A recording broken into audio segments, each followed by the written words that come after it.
everybody. The trip was nice, and the job they've done is fantastic. And this is what you need. And Ron worked beautifully with Christie and all of the people at Homeland Security, and got it done in how many days? 8 days. A new facility was up and running. So. And is this the model going forward, Mr. President? It can be. I mean, you don't always have land so beautiful and so secure. You have a lot of bodyguards and a lot of cops that are in the form of alligators. You're not depending so much. But I wouldn't want to run through the Everglades for long. We'll keep people where they're supposed to be. This is a very important thing. We're setting records at the border. You know, we had no people come through us. Zero, no people. But we're going to keep it that way. So Ron did great. Well, look, we thank you, Mr. President. Thanks for your leadership. The border, you did that quicker than we knew you'd do it, but you did it so quick, which is great. But Biden let in how many millions, and you got to take care of them. And so this is one example of state operating this. The feds are approving it, supporting it. We're also going to have 2,000 more in Camp Landing, which is our National Guard site. And we're the only state in the country that mandates our state and locals, law enforcement, to cooperate with ICE. It's made a huge difference. On any given day, Florida constitutes about 20% of all immigration arrests nationwide. So what I would just say is, don't let Florida be the only state. We've got very red states that should be doing this just as much as Florida's doing. That will increase their numbers. And then what happens is you'll have a lot of people that will deport on their own because they don't want to end up in an Alligator, Alcatraz, or some of those other places. So I think this is a model, but we need other states to step up. I was going to ask you, would this be enticing for other states to come up with their own model? They are doing it. We have Louisiana doing it. Big Alabama's doing it. We have a lot of states. They seem to be red states. They're not doing any blue states for whatever reason. But the red states, Republican-run states, are doing it. The blue states don't do very well at security and policing. What would you say? You know, I would say that exactly right. The governor here has been fantastic in forming this partnership with the Department of Homeland Security. We were looking at different contracts with different vendors and thought, why not go straight to our governors and ask them to help us solve this problem? Florida was unique in what they presented to us, and I would ask every other governor to do the exact same thing. This is unique because we can hold individuals here, they can have their hearings, get due process, and then immediately be flown back home to their home countries. And their home countries are welcoming them. They're setting up loans for houses, they've got food assistance, they're helping to facilitate welcoming them home. I just got home from Panama, Costa Rica, Guatemala, Honduras, and they're all excited about getting their individuals back home from the United States. So there is a lot of self-deporting. There is. And I was actually surprised. A lot of self-deporting. If you're over the Everglades, you get a little circle. I said, let me see, that's a big piece of the name. Just 25 minutes to find out.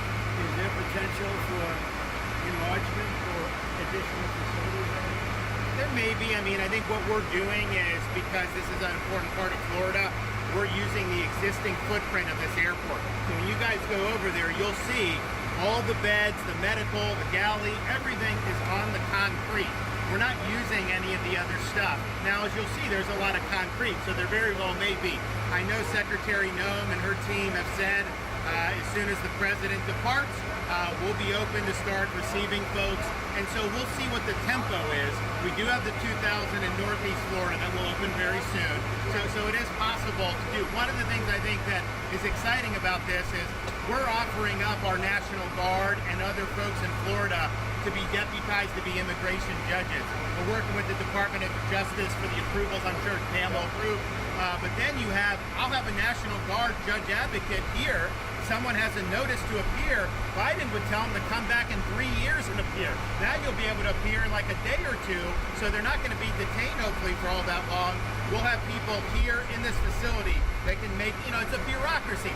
The president's got to deal with the bureaucracy. Now that Supreme Court ruling was good because that's going to allow him to be able to exercise Article 2 the way founders intended, but you still have bureaucracy. So we want to cut through that so that we have an efficient operation between Florida and DHS to get the removal of these illegals done. And are you still prioritizing going after the worst of the worst, or are you now arresting anyone who is here? always first.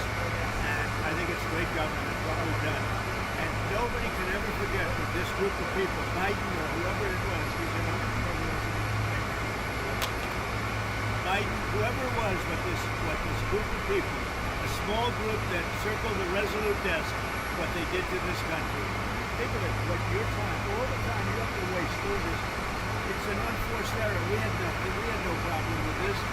There was never anything.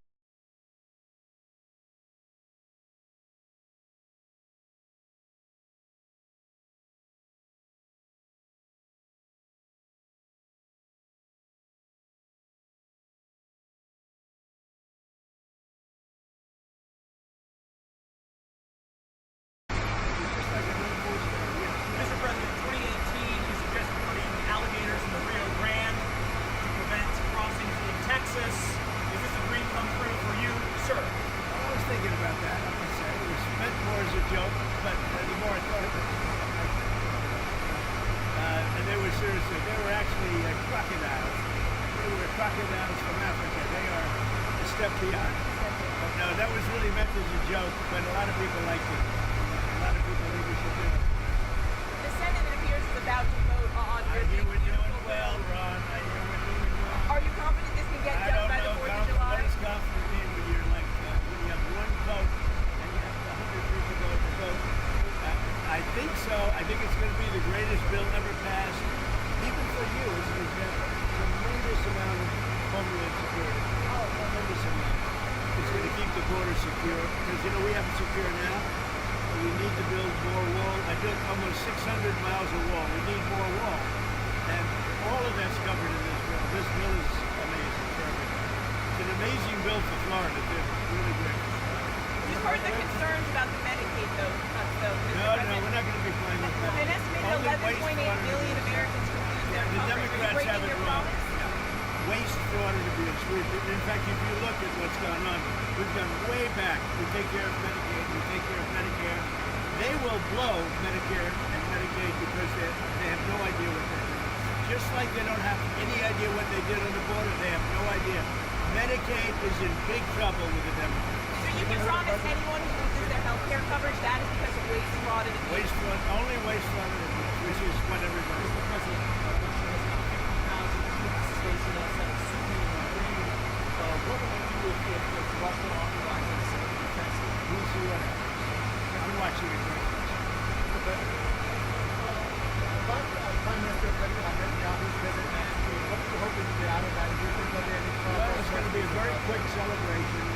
Great hit. It was a obliteration. And now it turns out it wasn't. You know, they demean CNN mostly and the New York Times, fake New York Times. They demean these great soldiers. They went over there 17 hours flying, and they hit bullseye after bullseye after bullseye. It all blew up. Everybody saw it. Then they get back, and CNN said, well, they did okay, but maybe it wasn't. I'll tell you, it was beyond obliteration. Nobody can even get down there. The tunnels are busted. Everything fell into the well. It was a total and complete obliteration, and we should celebrate these heroes. And what I'm doing is I'm bringing them on. We're bringing them to Florida or to the White House. I gave you a choice. Mr. President, there's going to be a new bill called Make American Elections Great Again, forcing the U.S. Census Bureau to redo the census to actually get an account of how many Americans, proof of citizenship, are in our area, in our country, redistricting some of the House districts. Your thoughts on that? Well, I'll speak for both of us. We love it. You don't like this one. I know all about it. We want to bring our elections back. The election in 2020 was rigged, millions and millions of votes. It had to do with COVID and stuff. It really had to do with their crooked people. The Democrats are very good at cheating the election. And that's why I said too big for you. They tried this one too. But after about 9:02, they gave up too big to rig. Ron would love it. I would love it. Christie would love it. That's what they have to do. They have to bring it back. And we have to look, Ron, they include anybody that happens to be in your state. Well, California would lose like 5 seats if they did a fair census.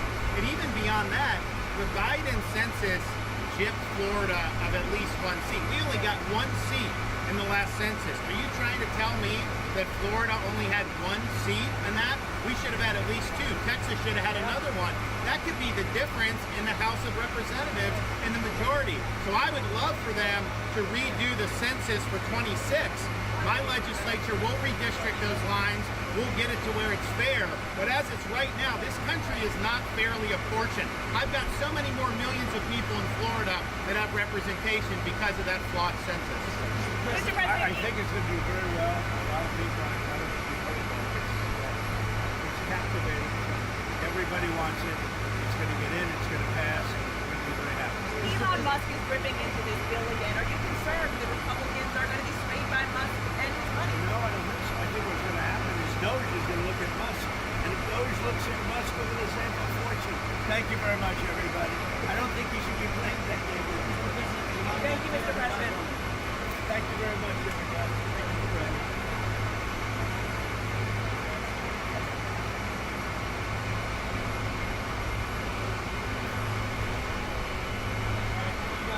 much. Director of ICE, Todd Lyons. Todd, great job. And Senator Joe Gruters, he is a great guy. Where is Joe?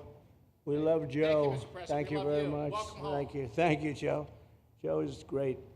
With the help of those incredible Border Patrol agents, we now have the lowest level of daily border crossings ever recorded. As you know, last month, the month of May, just got released 2 days ago, the number of illegal aliens into the United States was zero. Zero. Even I find that hard to believe. That somebody must have gotten in, I think. I don't know, but they say zero. And the people that count them are radical left Democrats. So when a radical left Democrat tells me it's zero, I believe him.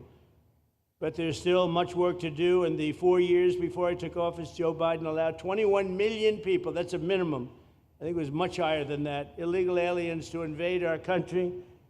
He invaded our country just like a military would invade. It's tougher because they don't wear uniforms. You don't know who they are. More than the populations of New York City, Los Angeles, Chicago, Houston, Phoenix, and Philadelphia combined. That's what came into our country from prisons, from mental institutions, from street gangs, drug dealers. It's disgusting.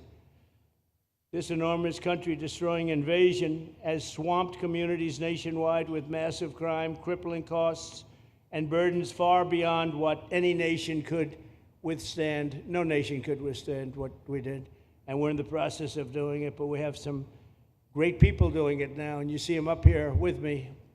But it's, I'd call it like an unforced era. It's sort of like men and women sports. It's sort of like transgender for everybody. How could they have done this to our country? And we're never going to forget it.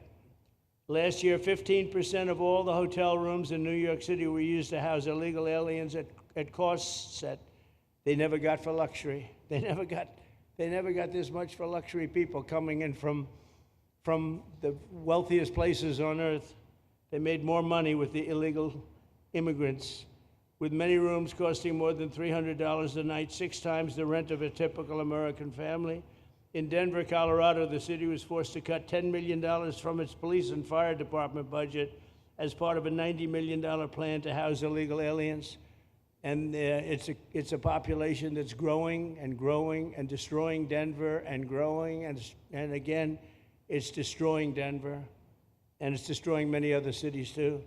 Likewise, one of the city's largest hospital system is drowning in unpaid medical bills, unpaid in the billions, after their emergency rooms were flooded with tens of thousands of illegals, leading to the closure of critical services. And these are really critical services. They can't even keep them open for American patients.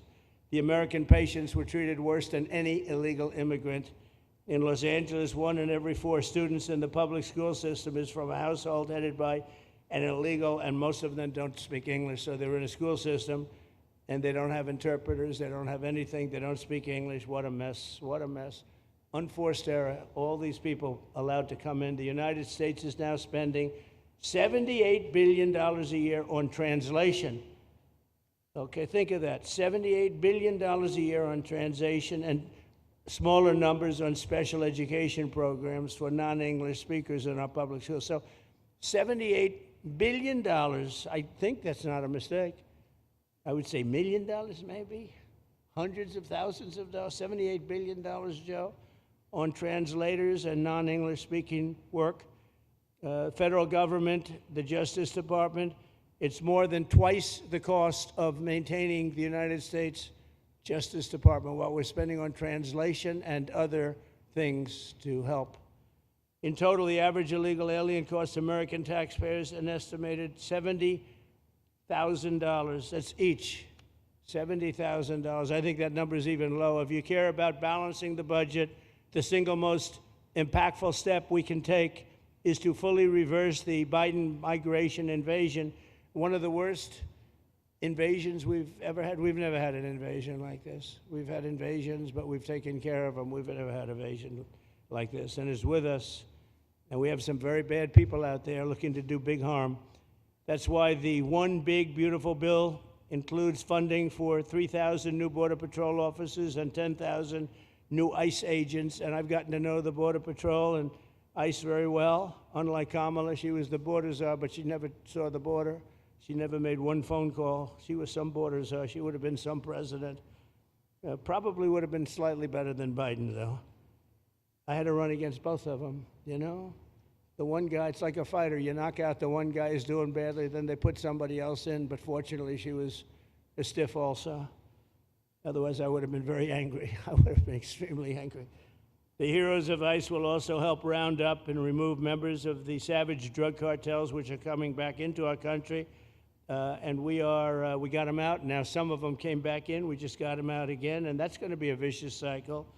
But these are foreign gangs. They're horrendous people, killers, that have infiltrated our territory, including 8 which we have designated as foreign terrorist organizations, which gives us a lot more power for speed and getting them out much easier.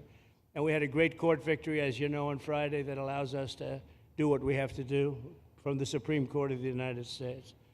In 5 months, my administration has already arrested over 2,700 members of the murderous Venezuelan gang known as Tren de Aragua, including a pack of these sadistic animals arrested last month with over 280 guns, and these are guns of the latest caliber. These are guns that were made over the last period of less than a year, getting brand new guns, the latest and the greatest. Every day, our brave law enforcement officers are hunting down and deporting migrant criminals who have committed heinous crimes, including more than 13,000 murders, 11,888 to be exact, but I'd probably say the 13,000 is right also. Think of it, 11,888, and more than half of them, they committed more than one murder. So, Ron, many of them are out of here already, but it's still it's a hell of a number to be confronted with. Just this year, ICE agents in Miami have apprehended illegals with arrests for murder, kidnapping, rape, child sexual abuse, and arson, people of the worst order. We're getting these monsters out of the United States, out of Florida, out of all the places that they're in.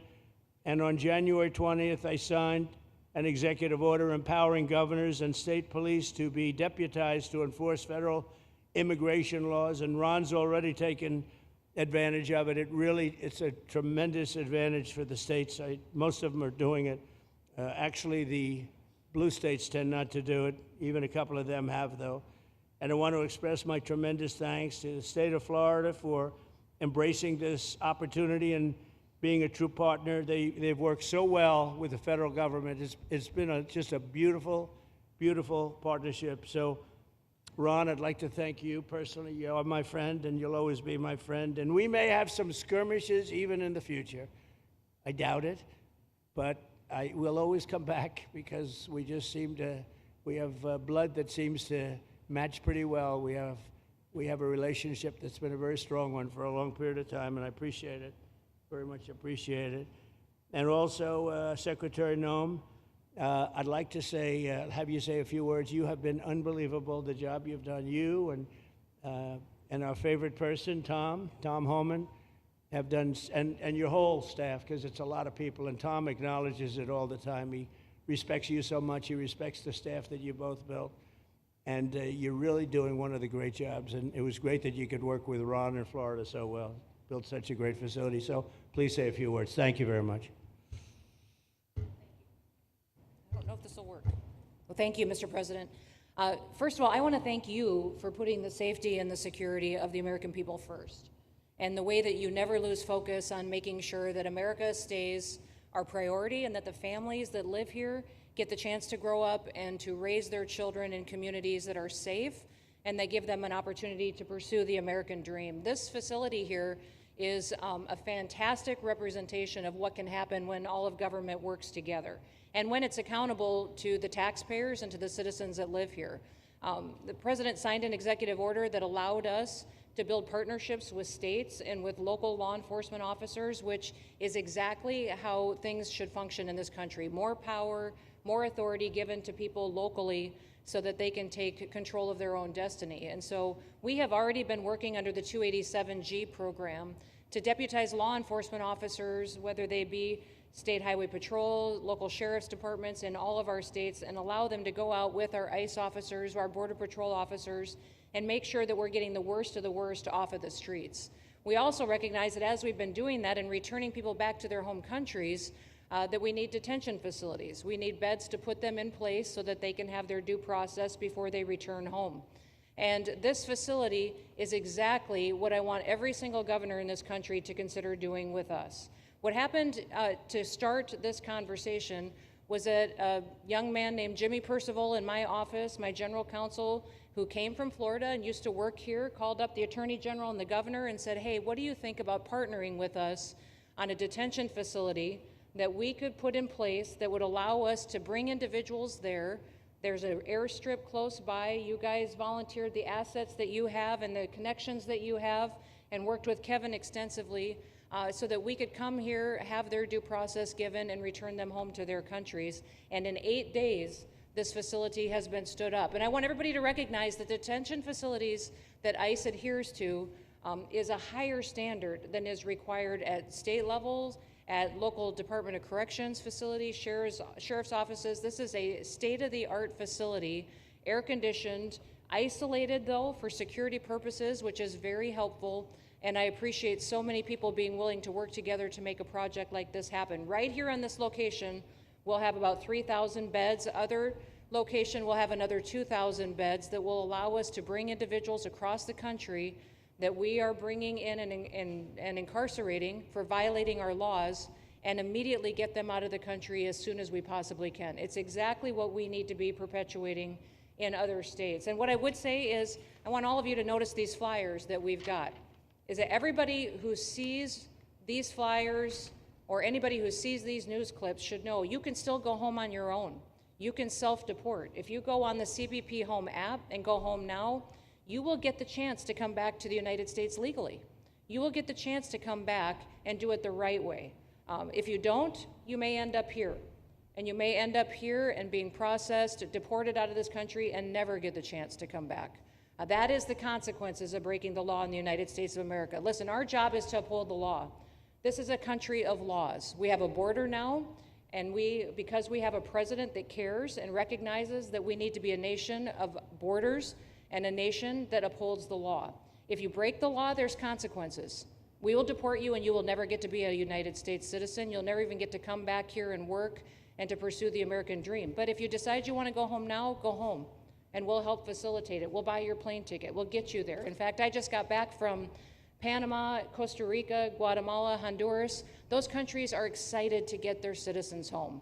They're setting up programs to loan them money to buy houses when they get there, help them with food assistance, get their children educated, scholarships. They want their citizens that are living here in the United States illegally to come home and to be a part of their economy and help their countries grow. So this is a win-win for everyone, and I just want to end, Mr. President, by thanking our law enforcement officers, by thanking our ICE officers and our Border Patrol officers for what they do every day. They are out on the streets, and violence against them has increased over 500% since Trump has gone back into the White House because he's upholding the law and because a bunch of liberals, socialists, and Marxists are out there lying about what President Trump is doing. President Trump is upholding freedom by what he is doing. the freedom to live safely in this country and to do things legally and to have justice. And because those liberals, and I'm calling out you, CNN, I'm calling you out because you lie every single day about what these operations are. We are going after murderers and rapists and traffickers and drug dealers and getting them off the streets and getting them out of this country because Joe Biden let the worst of the worst come in here. The other day I was talking to some marshals that have been partnering with ICE. They said that they had detained a cannibal and put him on a plane to take him home, and while they had him in his seat, he started to eat himself. And they had to get him off and get him medical attention. These are the kind of deranged individuals that are on our streets in America that we're trying to target and get out of our country because they are so deranged they don't belong here. And they shouldn't be walking the streets with our children. And they shouldn't be living in the communities with our families who just want to grow up, go to job, raise their children to grow up and get a job and to live the American dream. So thank you to all of our law enforcement officers, those in our military that have been helping, our National Guard. Thank you to Governor DeSantis for stepping up and being an example to other governors. I hope my phone rings off the hook from governors calling and saying, how can we do what Florida just did? How can we do exactly what they did? Because we need this big, beautiful bill. We absolutely have to have this big, beautiful bill that has the funding so that we can continue this operation and we can get those bad criminals off of our streets and have the officers to do it so that when they go out on an operation, somebody's got their back. Somebody's got their back, they can do it safely, and they can go home to their families at night too. So this bill needs to pass through Congress so we have the resources at the Department of Homeland Security to make sure that our homeland truly is secure. And Mr. President, thank you for Stephen Miller. I just want to thank you for him. This guy calls me night and day and tells me all of his wise advice and wisdom, but he's a rock star because he loves this country and he's passionate about making sure that nobody is prioritized over an American citizen. We love everybody. We do. We love everybody. Not everybody. But, well, a lot of people. But Not we shouldn't be putting people illegally above citizens. We should be making sure that we do things right, and that's what America has always stood for, and we're an example to the rest of the world because we do it right. So, Mr. President, you surround yourself with great people, and I think that's because everybody wants to work for the greatest president that the United States has ever had, and that's President Donald J. Trump. Thank Thank you you, very sir. much, Christy. That's Thank so you for nice. your Thank you. Thank you very much. And I have to say that, you know, when Christie's name was put before me by Tom Homan, by the way, because I wanted him for the border, and somehow I thought that was going to be good in that sort. But he didn't want the upper job, and I said, who do you recommend? Christy Noem. I said, oh, are you kidding? She's great, but she's such a fine, elegant person. He said, sir, she's tough as hell. I said, are you sure? You are tough as hell, I tell you, and you do it in a very nice way, but you are, if you ever saw her ride a horse, she rides a horse like she should be in the rodeo. She's like an unbelievable horse person, and you've done a fantastic job, and Steve Miller would even agree to that, and he likes nobody, by the way. I don't think he likes anybody. And another one we like is Ron. And Ron, would you say a few words, please? Sure. Well, thank you, Mr. President. Welcome back to Florida, and I think this is the first time you've been back since the events of a couple weeks. So just let me say, as somebody that was serving on active duty in Iraq back in the day, we witnessed the number of our troops that were killed or wounded by the Iranians. We know that they're a militant Islamic regime that was hell-bent on getting nuclear weapons, and under Joe Biden, they were about to get nuclear weapons. And because of your strong actions, those dreams and those ambitions have been reduced to rubble. And I thank you. I know a lot of veterans thank you, and people in Florida really thank you for stepping up and really making a strong, tough, but strong decision. I think we're much safer as a result of that. Now, on the immigration, I think President Trump's election represented the chance for us to finally solve this illegal immigration and border problem once and for all.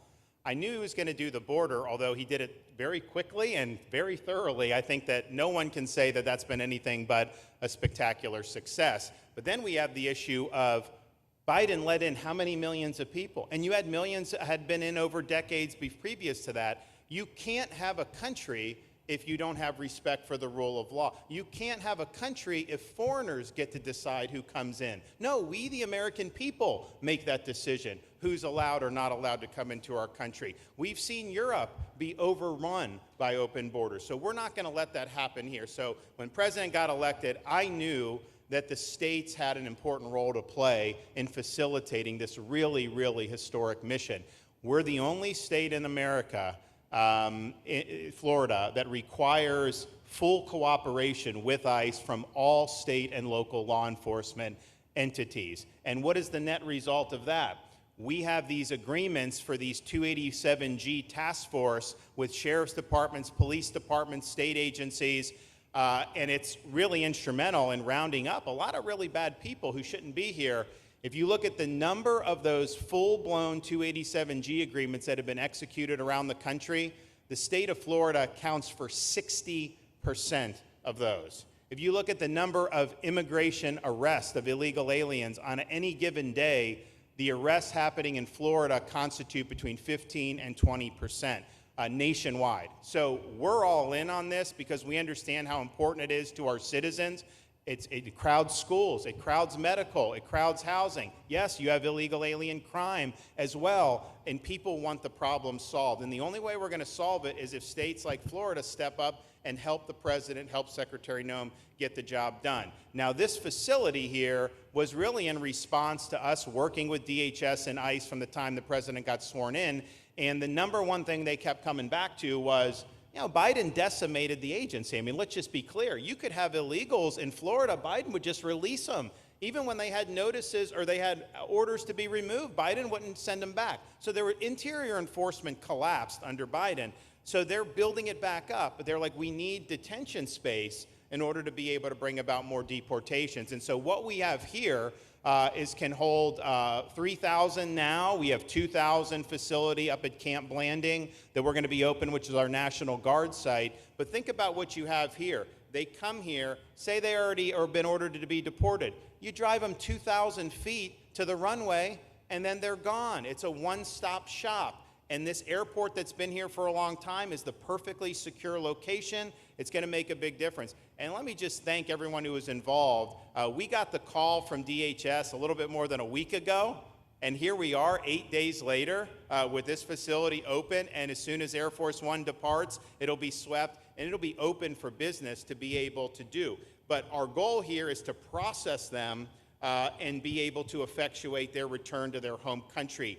This is the opposite of what they were doing in New York by just putting them up in a hotel and then just letting them stay there indefinitely. No, we want to be able to send back. And when you walk into the processing, the president and I, Secretary Noem, Kevin Guthrie, walk through that initial intake, the first thing you see is information on how to go home on your own. Why would you want to come through Alligator, Alcatraz if you can just go home on your own? I think a lot of people are going to make that decision. So you're going to have a lot of deportations that are going to be done by the administration, but I think you're going to have a lot of voluntary as well. So this is a force multiplier for the president's efforts. I would just say and echo what Secretary Noem says. There is no reason why other states can't be doing it. And I know Louisiana, Texas, a couple of them, but we've got if only the red states did this, they would be able to expand their capacity by tens of thousands, maybe 50, 100,000 on a given day. That's how you really start to make a difference. And so we're proud to be able to partner with the Trump administration on that. Mr. President, thanks for coming down. I think you highlighting this is going to move the needle in a big way throughout the country, and I think it's going to help all of us achieve the really big results that I think our voters want to see. Thank you, Ron. Great job. Thanks, Ron. Thank you, Mr. President, for the opportunity. My name is Kevin Guthrie. I'm the Executive Director of the Florida Division of Emergency Management. And I'd also like to thank President Trump and the Department of Homeland Security Secretary Noem for joining us here today and for their continued support. I want to thank first by thanking the man to my right, and that's Governor Ron DeSantis, whose bold leadership and swift action made this project possible. Make no mistake, this facility would not be standing here without the President, the Secretary, and the Governor's vision and determination to uphold the rule of law. Florida is and will always be a law and order state. Even before the President took office, the Governor made it clear that illegal immigration would not be tolerated in the state of Florida. When the President and the Secretary asked Florida to help, the Governor empowered our state and private partners to work collaboratively and deliver real results on a rapid timeline. The Florida Division of Emergency Management is best known for leading the nation in hurricane response and other natural disasters. We understand how to act fast without bureaucracy in the face of any emergency. Our teams built roads in 8 hours, bridges in 3 days, base camps in 72 hours, and full causeways in 2 weeks. Getting things done quickly, efficiently, and correctly is at the core of our mission. We simply just want to be the best at what we do in the nation. When the governor called me, and we answered, and we were proud to bring our logistical expertise to the table. We know how to set up base camps for guardsmen, first responders, linemen, volunteers, and other aid sources, and distribute that in a matter of days before a storm. We're able to translate this knowledge to what we did here at Alligator Alcatraz. Florida has put the best teams together who check their individual logos and egos at the door to get this done. Not just for you, Governor, but Mr. President, for you as well. There are over 13 different vendors that came together to get this solved in 8 days. Truly a whole of private sector partnership to get that done. Behind you on these boards, in only 8 days, we have built a fully compliant detention facility with a detainee capacity of up to 3,000 people, with room for additional capacity if you asked us to do so. The detention facility includes over 158,000 square feet of housing and is a fully aluminum frame structure rated for winds of 110 miles an hour or a high-end Category 2 for those people that don't think that we're taking that into consideration. This is Florida, by the way. Power supply is fully redundant with backup generators in place. We've put a staff village here on site with a capacity of 1,000. Our services are hot meal 3 times a day, 24/7 medical facility, pharmacy, air conditioning, access to indoor and outdoor rec yards, legal and clergy support services, laundry. Our security element is over 200 security cameras throughout the facility, more than 28,000 feet of barbed wire, 400 plus security personnel to include 200 men and women, soldiers and airmen underneath Major General John Haas's command as the Adjutant General of Florida. And it's all surrounded, as you pointed out, Mr. President, by 10 miles of beautiful Florida Everglades. Contingencies, as with all state correctional facilities, we have a hurricane plan. We will not wait for a Cat 2. We will follow our normal evacuation procedures as we do for any other facility statewide in our great state of Florida. We have on-site fire and EMS resources so that we do not we don't burden the locals with any type of response.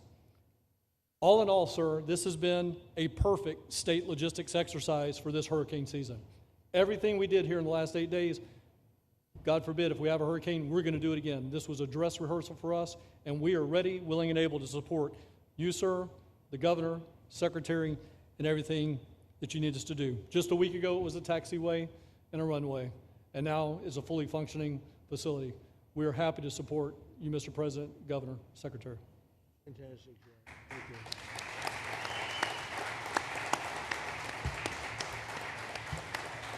Byron, please.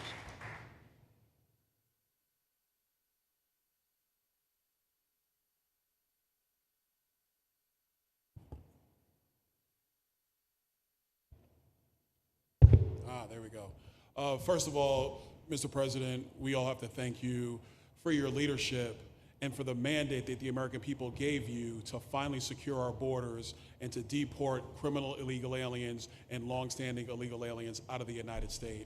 That is a mandate given to you by the American people. I know Secretary Noem, Stephen Miller, Governor DeSantis, myself, on behalf of the other members of Congress in the Senate, and of course here in Florida, we are behind you 100% in that mission.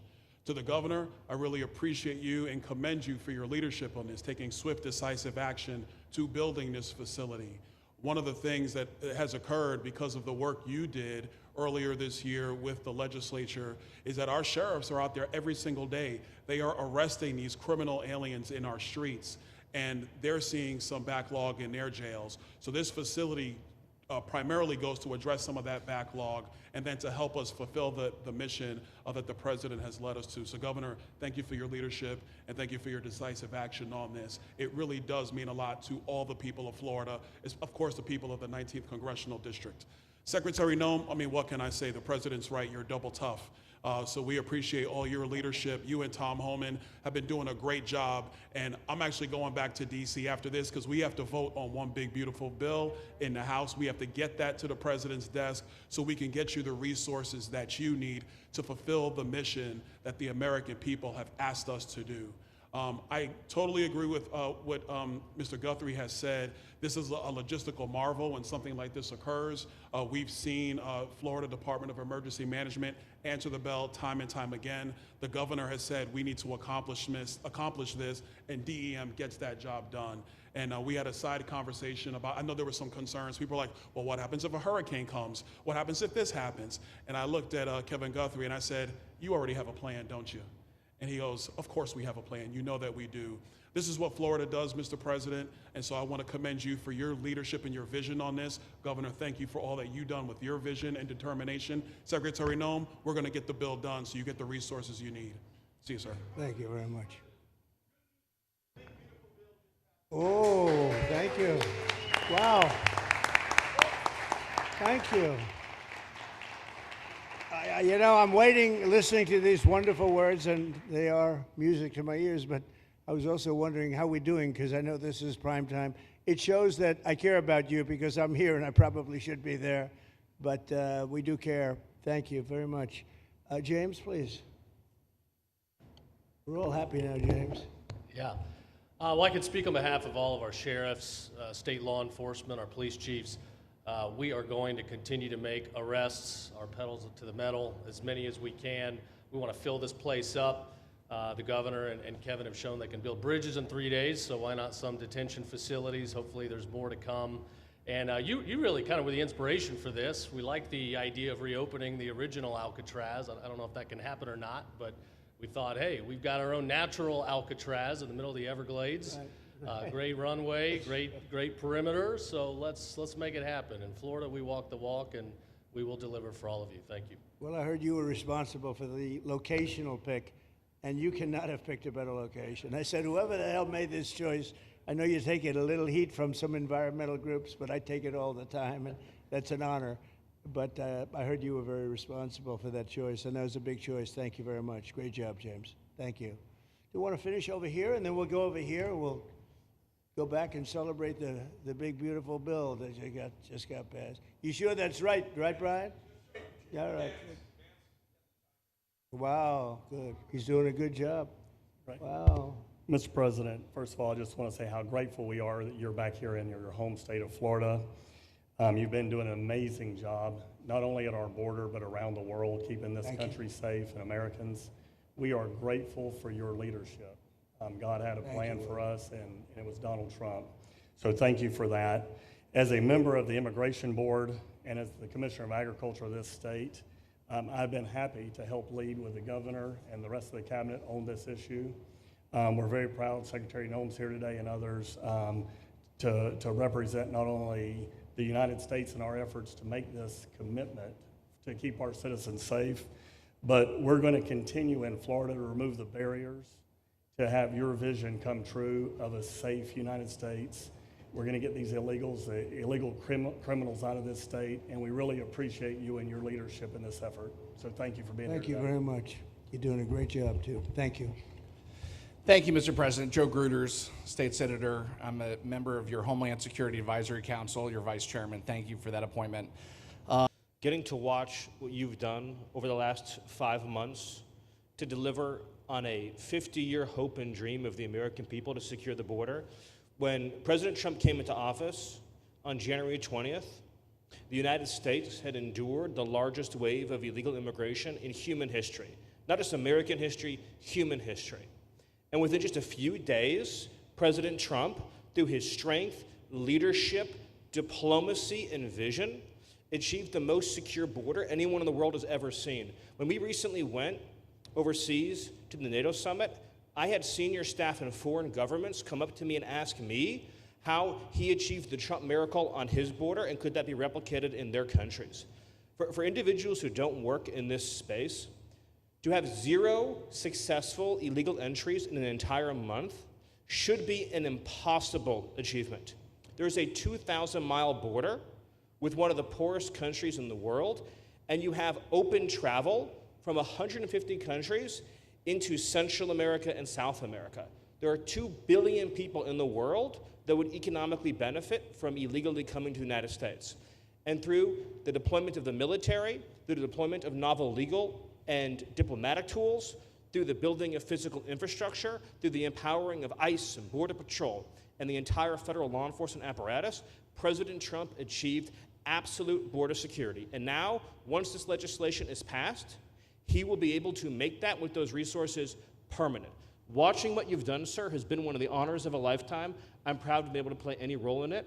And what President Trump is going to achieve next with the resources in this bill will make America safer, stronger, freer, more sovereign, and more prosperous than it has ever been before. Thank you, sir. Thank you, Steve. Oh. Thank you. And the bill is going to be great for Ron. It's going to be great for Florida too. A lot of set-asides for Florida. Some of the things that you wanted to do, and so it's great news to hear that it was approved. Do you want to take a few questions, Ron? We'll take a few questions from these. Yeah, please go ahead. Yeah.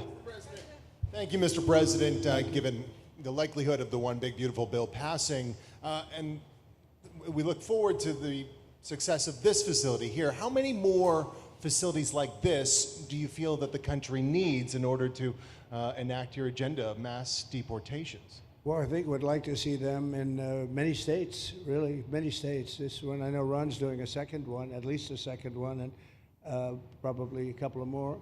And you know, at some point they might morph into a system where you're going to keep it for a long time. You know, it's not that far away from jails that take years to build, and money is spent and wasted, and you know, like the railway that they have in California that costs like 40 times more than it was supposed to cost. The same things happens with prisons. You look at this in a short period of time. Ron, James, and some of the people that really worked on it along with our people, they did this in less than a week.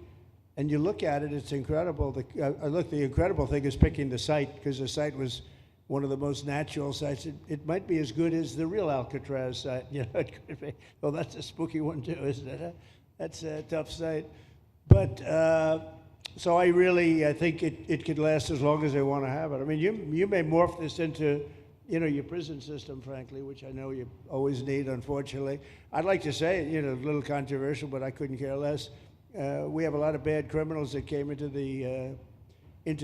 this country, and they came in stupidly. It was an unforced error. It was an incompetent president that allowed it to happen. It was an auto pen maybe that allowed it to happen, and it did happen. But we also have a lot of bad people that have been here for a long time, people that whack people over the head with a baseball bat from behind when they're not looking and kill them, people that knife you when you're walking down the street. They're not new to our country. They're old to our country. Many of them were born in our country.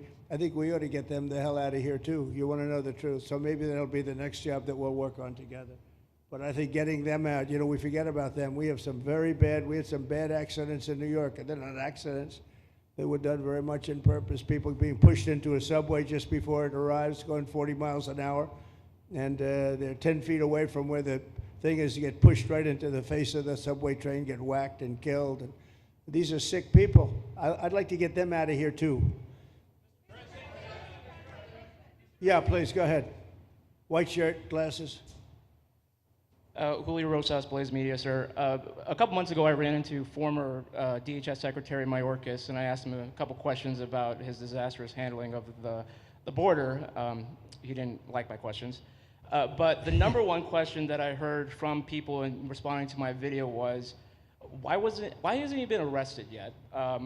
You know, obviously you guys are cleaning up the mess that was made deliberately for the past 4 years, and so people want accountability. It's great to see that the border is secured, and it's great to see the state level cooperation. But I guess I would ask you, why hasn't he been held accountable, or anybody really? Well, you know, pardons were given out by to many people, and they shouldn't have been given out. Like the Unselect Committee of Political Thugs was given a pardon because they destroyed all of the information from 2 years of hearings. and they should be arrested, but they were given pardons. Was he given a pardon, Mayorkas? Was he not? I don't believe so, Well, sir. I'd take a look at that one, because what he did is, it's beyond incompetence. Something had to be done. Now, with that being said, he took orders from other people, and he was really doing the orders, and you could say he was very loyal to them, because it must have been very hard for him to stand up and sit up and, you know, talk about what he allowed to happen to this country and be serious about it. So he was given orders. If he wasn't given a pardon, I could see looking at that. In fact, why don't you take a look at it, Kristen? He was impeached, but yeah, it was just a fake impeachment. It was a fake impeachment. Why don't you take a look at it? I think he was so bad. They were all so bad. Look, it was the worst president in the history of our country. We've had some bad ones, but he was the worst president. But somebody told Mayorkas to do that, and he followed orders, but that doesn't necessarily hold him harmless. So take a look at it. It's a very good question, actually. Thank you. Yeah, please. Go ahead. Mr. President, you and the Secretary have both said that many people have self-deported since you came back into office. Yeah. How many is many, and has the rate gone up? How do you see the tempo of that moving forward going on?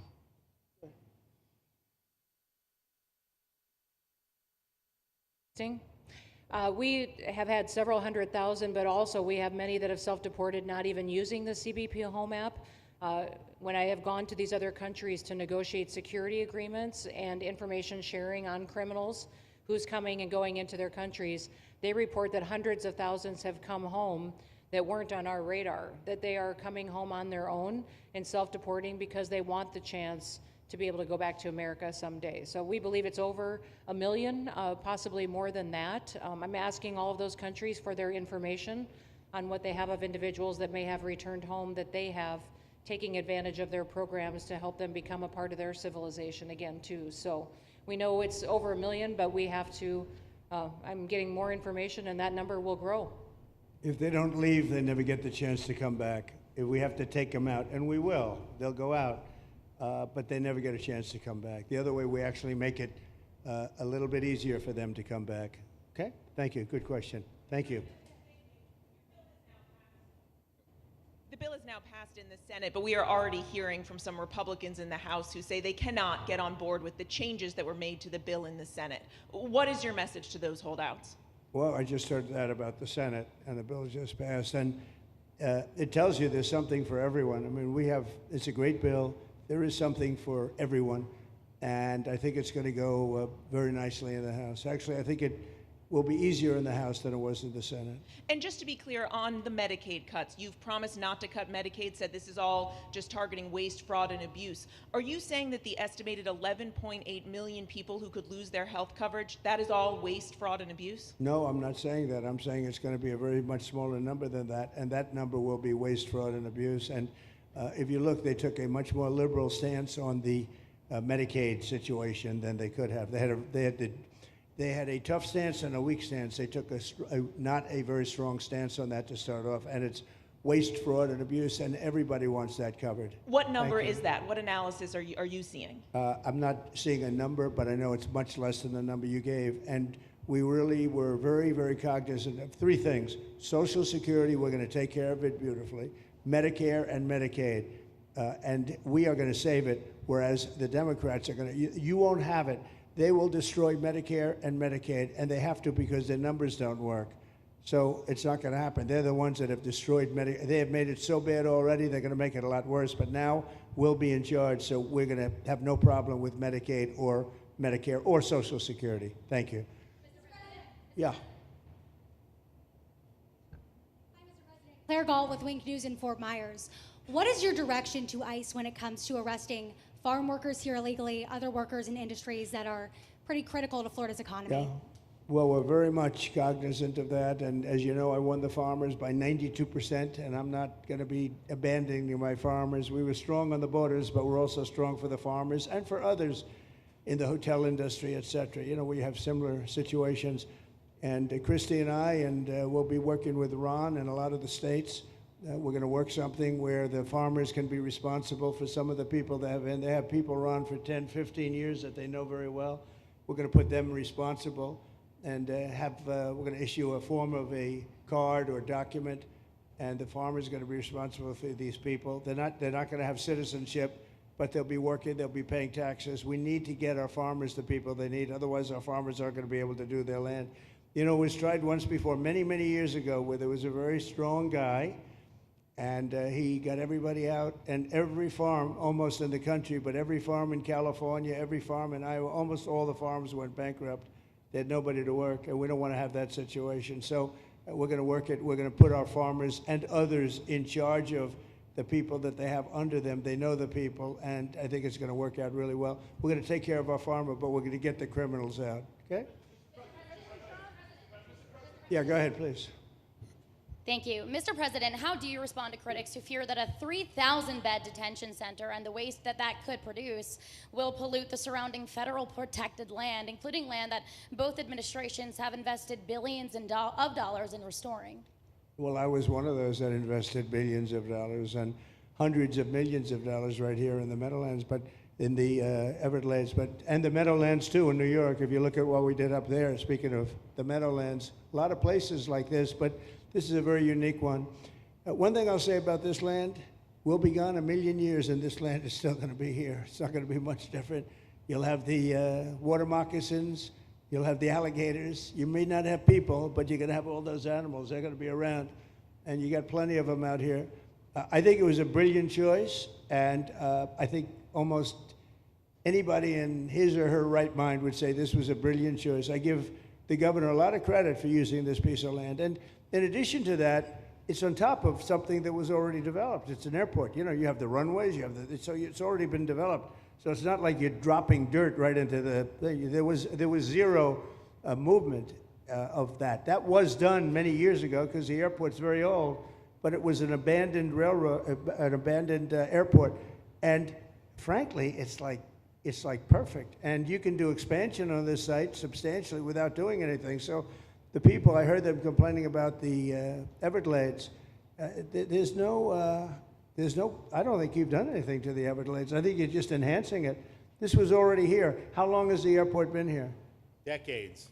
Many decades, yeah. And they have, Kevin, all these guys, you know, have a waste plan, like the wastewater gets trucked out, potable water gets, literally, they have, even our DOT has put things up in case there's any seepage, which we don't. So you are literally doing this on concrete that's already here. So I don't think those are valid and even good faith criticisms, because it's not going to impact the Everglades at all. President's been a champion, we've been a champion, really changed the game in Florida on it. I think it's just people don't want to see illegal immigrants deported, and that's their ideology, and they have a right to that. But illegal immigration's unpopular, so they know that they're going to have less effect trying to do it. So they're going to try, oh, well, no, it's just about the Everglades. But really, I think a lot of those people, they just don't want to see illegals deported. Because if you actually hear, everyone's here, you obviously know there's zero land that's being disturbed. Well, you know, when we talk about popularity, though, I will say I ran on the issue of illegals, and we have to get them out. And I won 82% on that issue. So I think that they may not like certain aspects of it, but ultimately they do not want them in their country. And if this is a part of a use, but I think from an environmental standpoint, it's incredible. In fact, when we landed that very big, heavy plane today, they came out and checked it fairly. You know, I think they want the president to be able to land on a piece of concrete that's not going to go 6 feet underground.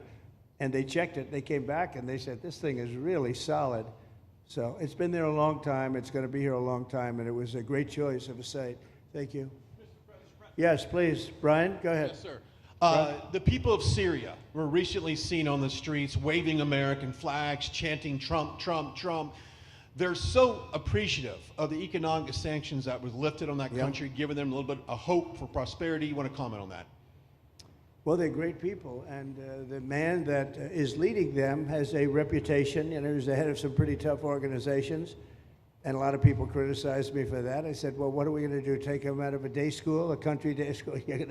It's going to be, by nature, I would think, Ron, they'll be pretty tough, and he is pretty tough, but I met him, spent a lot of time with him, good guy. I took off the sanctions because if I didn't do that, they wouldn't have had a chance. And Syria has a chance. You know, the people are great. They work hard. They're very smart. It used to be a place of professionals, accountants and lawyers and doctors. and high academic credentials in that part of the world. And I think it's going to work out great. I took off the sanctions, and they were very appreciative. They were shocked, but they were very appreciative. We're giving them a chance at survival. With the sanctions, it couldn't have worked. Thank you. Mr. President, your beloved New York City. Your beloved New York City may well be led by a communist soon, Zorhan Mandami, who in his nomination speech said he will defy ICE and will not allow ICE to arrest criminal aliens in New York City. Your message to communist Zorhan Mandami. Well, then we'll have to arrest him. Look, we don't need a communist in this country, but if we have one, I'm going to be watching over him very carefully on behalf of the nation. We send him money. We send him all the things that he needs to run a government. And by the way, they get about 3 times what you get, Ron. If you look at the per capita, Florida gets 1/3 of what New York gets in terms of the numbers. Why don't you give us those numbers? Yeah, well, because that's what we should send him. Yeah, well, like sometimes people say Florida gets more because they count Social Security recipients, but that's not money to the state. Those are seniors that live here. If they moved to North Carolina, you could count it there. So it has no interaction with the state government. They get more on the city and state governments than we get. Right, substantially. We're going to be watching that very carefully, and a lot of people are saying he's here illegally. He's, we're going to look at everything, and ideally. He's going to turn out to be much less than a communist. But right now, he's a communist. That's not a socialist. I've always said, we will not have socialism in this country. In the speeches, I said, well, what? They skipped socialism. And you got a lot of them like that. And you see AOC, she's out there with her, bad IQ. She's out there ranting and raving about how wonderful he is. And look, so far he's winning. He still has a race to win, but so far he's winning, and he has an advantage as a Democrat in New York City. I was there a long time ago, and it was a long time since a Republican won the city, but you would think that a Republican would be able to win. Or you have a good independent running, Mayor Adams, who's a very good person. I helped him out a little bit. He had a problem, and he was unfairly hurt over this question. He made a statement to the effect that this is terrible. New York City can't have all these immigrants come in, and like he was indicted the following day. And I said, that was a phony indictment, and it was a phony indictment. That was a Biden indictment. I said, don't feel bad. I got indicted 5 times every time you opened your mouth. That was a bad group. That was a very dangerous group, I will tell you. These were not nice people. That was the only thing they could do. They had no policy. They had no skill. They had no anything. But they were very good at that. They were vicious, vicious, horrible people. Thank you very much. Yeah, please, go ahead. Anna Giratelli with the Washington Examiner. Governor DeSantis has proposed using National Guard, deputizing them as immigration judges to get through this massive backlog of people in the immigration court. Would you be open to that? Yes, he has my approval. Okay. That wasn't too hard to get, was it, Ron? He didn't even have to ask me, James. You didn't even need James to ask me. He has my approval, okay? Good. I also like what he's doing in Ochopee. He has my approval for that, too. I don't know how we work that out, but we'll work it out. We'll follow up. Go ahead. Please. President Trump, Jake Stofan with Action News Jax from up in Jacksonville. There's some talk about a facility similar to this up in Camp Blanding. Has that been approved by DHS? If not, what's the timeline? When could we see ground break on that? Well, I'll ask Ron or James to talk about it. Do you want to mention it, James? The overarching plan, I think the secretary has said she supports the whole plan, so you guys are going to keep going. Yeah. So, Mr. President, just specifically, the response for proposals is out for that today. It closes, I can't even remember what day of the week it is, but it closes on Wednesday at 5 o'clock. Then we will do notice to proceed. So I would say right after our wonderful Independence Day, we will be starting construction there at that facility. You're going to have another big runway there, too. That's great. Wow. Boy, I love these runways. It's very convenient, I must say. Having a runway is a nice thing. Today, you don't get runways approved. I will tell you, it's tough to get a runway. Although in the age of Trump, you get them approved fast.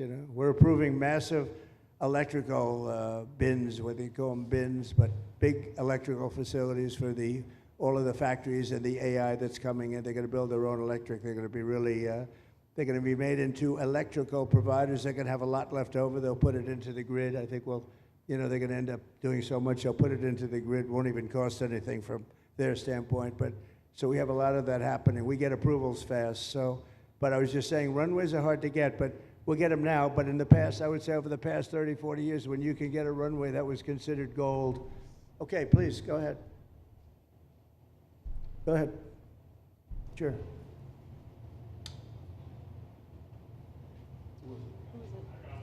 Okay, go ahead. Yes. President Trump, Laverne McGee, News 6, Orlando. You fulfilled several campaign promises along with the help of Governor Ron DeSantis. What is the next campaign promise that you plan to fulfill to the American people? So we have turned this country around in less than 6 months. And when I was away, and I was telling Ron, I was telling some others, I've said it a little publicly, I guess, but I met a lot of very important people. The King of Saudi Arabia, I was there 2 weeks ago, and Qatar, the leader of Qatar, who's great, and the leader of UAE, who's great. These are very substantial people, very smart people, and good people. And all three of them said essentially the same thing, along with many other people, because I just left NATO. NATO's we took it up to 5%. Nobody can believe that one run. That would be a hard one. Nobody believes that, what happened in NATO, over $1 trillion a year from like nothing. It was an honor. But every leader said that a year ago, this country was dead. They had no confidence in the United. They really felt it was a dead country, and it was some bad things were going to happen. But they used the term, it was a dead country, and now they said you have the hottest country anywhere in the world. We're the hottest country in the world right now. And we turned it around fast. I thought it would take longer than this. We turned it around fast. Some of it was psychology, and we had to know how good we were. But others was getting rid of rules, regulations, and all of the things that I got rid of already. I signed more executive orders than anybody in history, times like 3 or 4. And I got rid of just one. I got rid of the other night. You buy a house, they have a faucet in the house, Joe, and the faucet, the water doesn't come out. They have a restrictor. You can't, in areas where you have so much water, they don't know what to do with it. You have a shower head, the shower doesn't, you think it's not working. It is working. The water's dripping out. And that's no good for me. I like this hair nice and, I like that hair nice and wet. Takes you have to stand in the shower for 20 minutes before you get the soap out of your hair. And I put a thing in, and it sounds funny, but it's really not. It's horrible. And when you wash your hands, you turn on the faucet, no water comes out. You're washing, the water barely comes out. This was done by crazy people. And I wrote it all off and got it approved in Congress so that they can't just change it, because I did it in my first term. Everyone was so happy. And then one of the first things that Biden did when he came back is he put the restriction on showers, toilets, and sinks. Put this restriction, and washing machines. Washing machine, they give you like a quarter of this bottle to do your clothing. And people needed 10 of these bottles. And the people came to me from Whirlpool, and they said, we can't make a machine that's competitive. We can't make a machine anymore. It doesn't work. Why? They don't let us use water. Do you have any problems with water? No, we have so much we don't know what to do with it. You know, it comes down from heaven, right? And I approved all of that, the washing machines, the whole thing. The dishwashers, that was the other one. They give you like this much water right up to there to do your dishes. So people, you know what they do? They keep pressing the button. So they end up doing the dishes 10 times. They end up using more water than you would have used if you did it right in the first place. So all of that stuff has been written off. It sounds crazy. It's little things. The straw, I let you go back to a plastic straw. I was tired of having straws melt in my mouth, you know? It wasn't working. The paper wasn't working too well. So these are little things that I did. Then we have the big things. We have the biggest things, and that has to do with some of the subjects we're talking now. I think the things we're talking about now are the biggest, because if you don't have borders in this country, borders and good elections, and we're working on that next. There's some bills coming in that's going to make sure that you're a citizen, that people aren't counted in the voting when, you know, they were here and they're here as illegals and they're criminals in many cases, and they give them a count. And you end up with extra congressmen. We're going to work on that. We're going to straighten that out next. That's going to be easy compared to what we were doing. But we did the big things, too. But little things like that, a straw, little things like a washing machine with no water. People go out, they spend all their money on a washing machine. The damn thing doesn't work. You can't use the water. Then you go to your sink, and that doesn't work either. You're stuck. You know what you do? You have dirty plates the next day. That's it. And we solved so many common sense problems. And they weren't easy, you know. There are people that really believe in this stuff. But you know, most states have so much water they don't know what to do with it. And look at North Carolina. I mean, they had a lot of water, and they have to get restrictors on their, you know, on their kitchen faucets. So we're very proud of the things we did, and we're going to do a lot more of them. Yeah, please go ahead. Guy's in good shape. Hey, it's Eric Bowling. How you doing, sir? Something we've talked about for, I'd say, better part of 20 years. I think it's something near and dear to your heart, energy, our energy security. Yeah. Under Joe Biden, average price of oil for the 4 years was about $79 a barrel. He drained the SPR halfway down, promised to replenish it, never did. Right. Under you, first term, $53 average price for 4 years. Biden was $78 for 8 years. It was never refilled. The question is now it's $64 or so. Yeah. What coming down rapidly.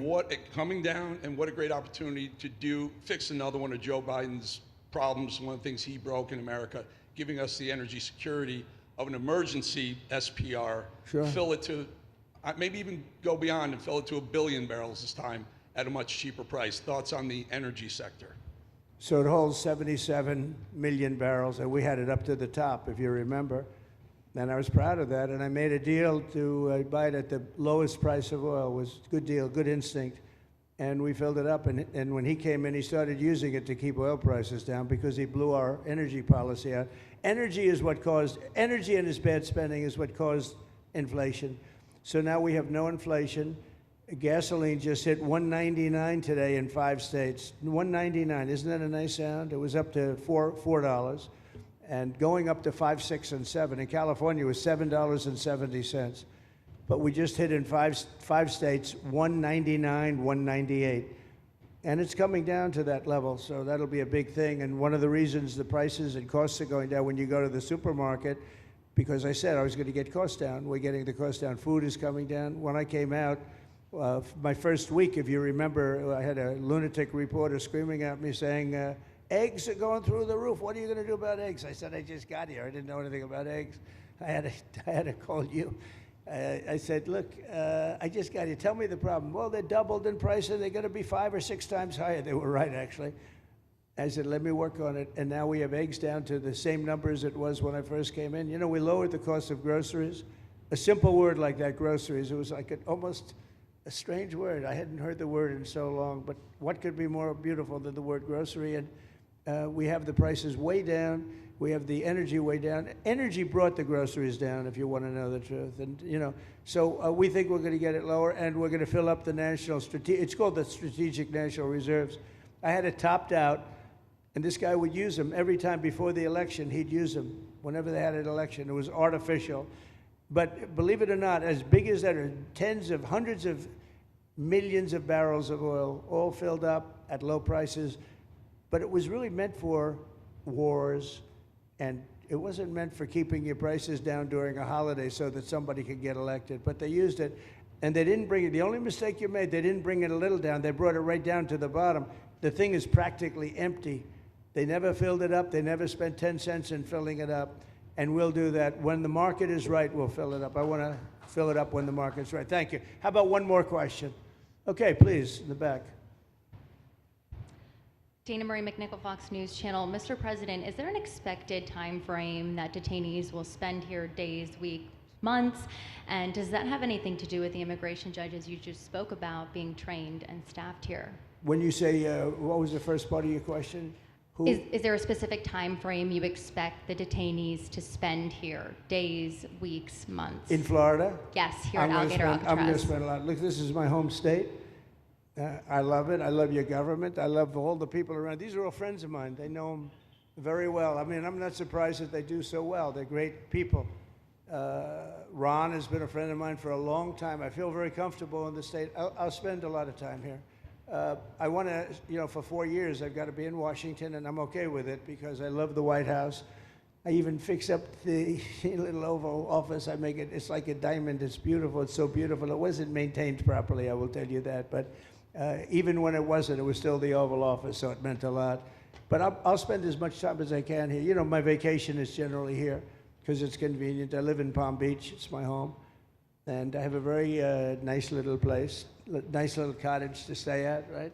But we have a lot of fun, and I'm a big contributor to Florida. You know, pay a lot of tax, and a lot of people move from New York, and I don't know what New York is going to do. A lot of people moved to Florida from New York, and it was for a lot of reasons, but one of them was taxes. The taxes are so high in New York, they're leaving. I don't know what New York's going to do about that, because some of the biggest, wealthiest people and some of the people that pay the most taxes of any people anywhere in the world, for that matter, they're moving to Florida and other places. So we're going to have to help some of these states out, I think. But thank you very much. I'll be here as much as I can. Very nice question. With that, I'd like to just end by saying I want to thank Ron and James and all of the people that have done such a great job, all of your staff. Really fantastic work. And it really started with site selection. You can do a great job, but if you have the wrong site in real estate, you have the wrong site, you're dead. And this was a great site selection, despite what you may read in the environmental press. Good job. And this was an honor for Christy and myself and Steve and all of our people to be here. And I also appreciate the media. They've treated us very fairly. Over the last few weeks, I've been treated very nicely. And it's so unusual. I'm not used to it, but we've gotten great accolades. Brian, I want to thank you for calling out, because I was waiting here, because I knew the vote was taking place and I'm answering questions, right? So I want to thank you very much and say hello to our friend. And I will see a lot of you. Thank you very much. We're going to make America great again. Thank you very much.